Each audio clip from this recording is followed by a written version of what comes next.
sans plus tarder les amis, on commence par le numéro 1. Life is Strange Remastered. Uniquement disponible sur Switch. La version physique. Le petit bémol c'est que on a le Before the Storm qui est en code de téléchargement. Ça c'est la seule petite dinguerie qu'ils ont fait malheureusement sur Switch. Ils auraient très bien pu largement mettre les deux sur une cartouche. Hein.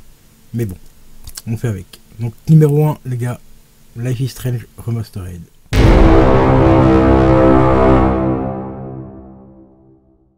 En numéro 2, je vous le recommande vivement aussi celui-là.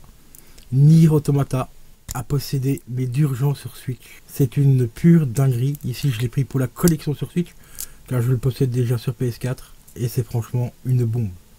Alors pour avis collectionneur les amis, celui-là sur Nintendo Switch à choper avant qu'il prenne une cote de ouf. Là pour l'instant je crois qu'il tourne autour de 50 balles. Donc Nier Automata, franchement une valeur sûre.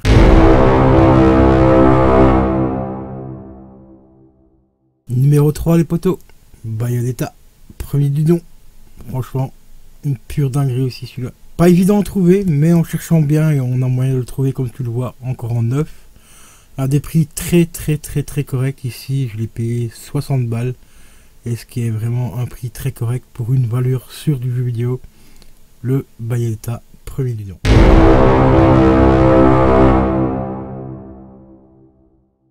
Et on passe au numéro 4 avec Bayonetta 3. Franchement très bon jeu mais attendez, achetez-le maintenant mais attendez d'avoir une nouvelle Switch pour le faire dans des bonnes conditions car les Switch actuelles, même la OLED, sont un petit peu limitées malheureusement pour le faire tourner vraiment comme il mérite d'être tourné.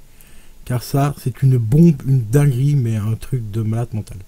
Bayonetta 3.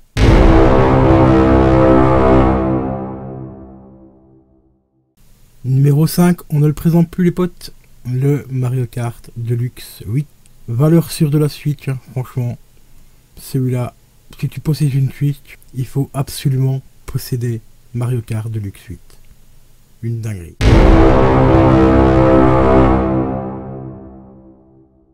Et on passe au numéro 6 les amis, le Kirby, le fameux Kirby, le monde oublié.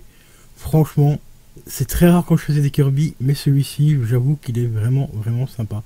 Même si par moment il est un peu casse-couille par rapport à la caméra. J'avoue qu'il y a quelques petits problèmes de caméra par moment, mais il est franchement hyper fun.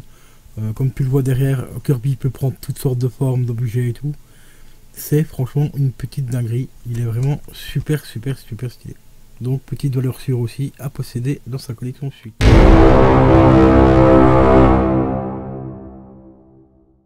Et en numéro 7 les amis, Hyrule Warrior. Franchement, ce Zelda est juste une tuerie fatale. Une grosse tuerie. Ici je possède bien sûr la version définitive. Qui commence à prendre une petite cote, à mine de rien. Je l'avais acheté 40 balles de case il y a à peu près 3 ans, je crois, 2 ans. 2-3 ans, je crois, mieux semble. Et il commence à prendre sa petite cote, hein, tu vois. D'ailleurs, il faudrait que je me repenche un peu dessus, parce que j'étais pas loin de la fin en plus. Enfin, il me semble que j'étais vraiment pas loin de la fin. Mais je suis bloqué à un niveau et je trouve toujours pas ce qu'il faut faire. Donc il faudrait que je me penche encore une. Peut-être le refaire une fois en live et voir un petit peu si quelqu'un l'a déjà fait, s'il pourrait éventuellement m'aider au moins pour me débloquer le passage où je suis bloqué. Parce que c'est un excellent jeu.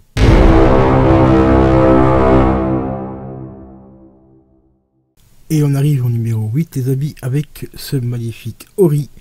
Mais attention avec Ori, prenez bien les jeux en séparé. Ne faites pas l'erreur que j'ai faite ici d'acheter le collector, enfin la compilation qui contient Ori 1 qui est juste ici au-dessus et Ori 2 car vous avez que le 1 en boîte, enfin en cartouche quoi. Voilà, le deuxième est malheureusement, hop, je cache le code, est en code. Le premier est là et le deuxième, eh ben il est là, tu vois, en code. Là, juste là. Voilà, merci Nintendo Switch pour ça. Ça c'est un peu dommage. Ils existent hein, en séparé les deux, hein, mais aujourd'hui ils coûtent une blinde. Donc j'essaierai quand même de choper le 2 en boîte, mais je garderai celui-là pour avoir au moins le 1 donc en boîte, et éventuellement si j'arrive à trouver le 2 pas trop cher en boîte, et ben ce que je ferai peut-être ce sera un petit concours pour faire gagner le 2, donc le code du 2 tout simplement, si ça peut intéresser quelqu'un. Donc voilà, bon, mais pour ça il faut que j'arrive à trouver le 2 pas trop cher en boîte. parce que celui-là, il commence à piquer un peu.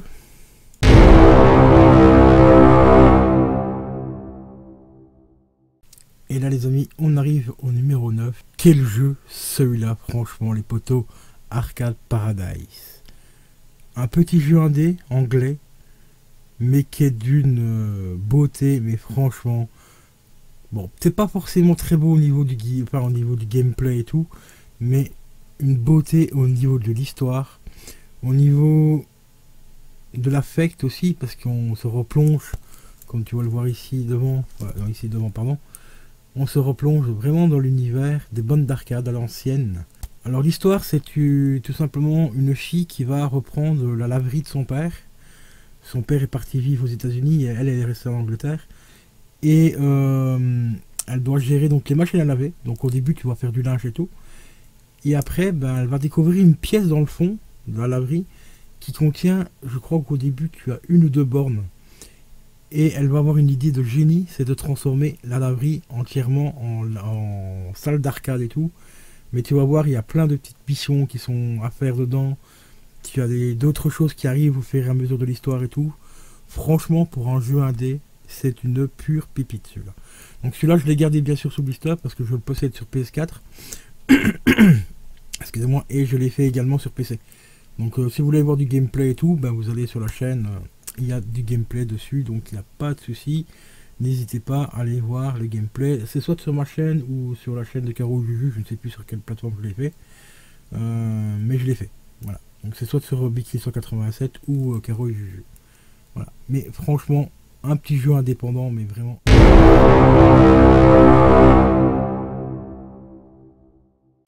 Et là les amis, on arrive au 10e de ce top 10. Il s'agit bien sûr de The Witcher 3, qui est juste une dinguerie technique, car ils ont réussi à mettre tout le jeu, mais tout le jeu complet, DLC comprise, sur une cartouche les gars, c'est juste un truc de dingue. Là Nintendo encore une fois a montré son savoir-faire, car carrer le jeu complet sur une cartouche, je peux vous assurer que c'est vraiment pas évident, parce que sur PC il fait un poids de bâtard. Sur PS4 aussi, il pèse son poids aussi, sur Xbox aussi. Donc ici, ils ont réussi à carrer le jeu complet sur une cartouche. Bon, bien sûr, graphiquement, si tu joues en portable, il pique un peu les yeux, hein, on va pas se mentir.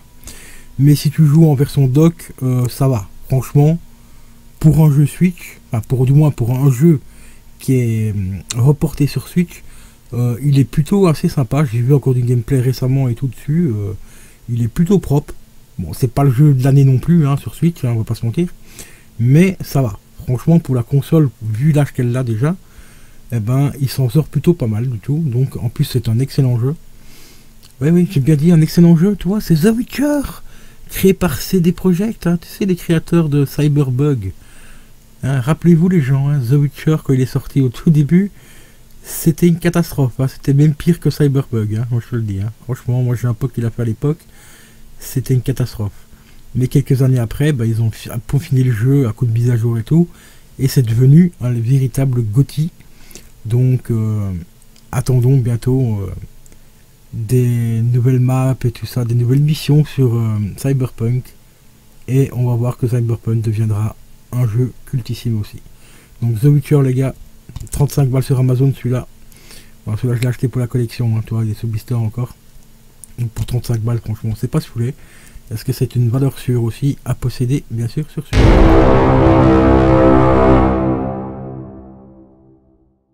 Et pour terminer cette vidéo, on va terminer sur quelques petits bonus avec des magnifiques steelbooks. Ici, je te présente le steelbook de Bayonetta 3. Ça représente tout simplement la chaussure avec le flingue, avec son flingue qui est intégré dedans. Magnifique steelbook, franchement, que j'ai eu grâce à Romu. Car il m'avait précommandé le jeu sur Micromania et moi je vais précommandé le collector par chez moi parce qu'il ne le trouvait pas. Donc bon échange de procédés, grâce à lui j'ai eu le steelbook et moi grâce à lui, lui grâce à moi, il a eu le collector. Donc magnifique steelbook, franchement encore sous blister, celui-là bien sûr, celui-là je vais le garder sous blister. Ça c'est vraiment pour la pure collection. Et toujours grâce à Romu les amis, le steelbook de Luigi Mansion 3 qui est franchement pas évident à trouver. Qu'on arrive à le trouver, on peut le trouver dans les 10-15 balles, hein, mais il est vraiment pas facile à mettre la main dessus. Et ici, il me l'avait offert, c'est quand il avait été à la convention de Edge. Donc il est tombé dessus et il me l'a acheté, il me l'a offert. Donc ça, je suis vraiment super content parce que celui-là, il est vraiment magnifique, hein. Franchement, là, c'est un steelbook ultra coloré qui représente bien l'univers donc de Luigi Mansion. Il est franchement splendide aussi. Et comme tu le vois, ben, toujours sur blister également. Une grosse dinguerie. Et pour terminer, un dernier steelbook, le Zelda. Ce magnifique Zelda, toujours offert par Romu. Regardez-moi ça avec le petit bouclier derrière et tout. Donc ça c'est le Zelda, désolé pour la prononciation, c'est le Skyward le Skyward Sword.